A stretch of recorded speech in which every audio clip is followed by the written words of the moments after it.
Бисмиллахир-рахманир-рахим. Ассаламу алейкум ва рахматуллахи ва баракатух. Сөйкілі пейғамбарыбыз саллаллаху алейхи ва саллям өзінің бір хадисінде «Ас-сияму нисфу сабри ва аля кулли шейин зака ва закатул жасади ас-сиям».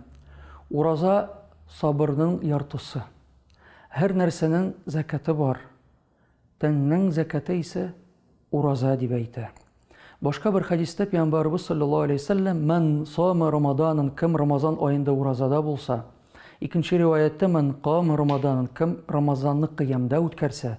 Өченче риваятта бар «Мән қама ләйләтул қадр» кем ләйләтул қадрны гыйбадәттә үткәрсә, иманан ва ихтисабан, иман белән бергә һәм Раббыбызның мәрхәмәтенә өмет иткән хәлдә уразада булса, «Гуфира лаху ма тaqaddama min замби», аның барча гөнаһлары гафу ителер дип әйтә.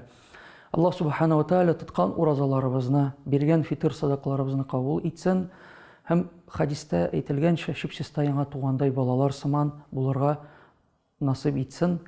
Бәйрәм белән. Вассаламу алейкум ва рахматуллахи ва баракатух.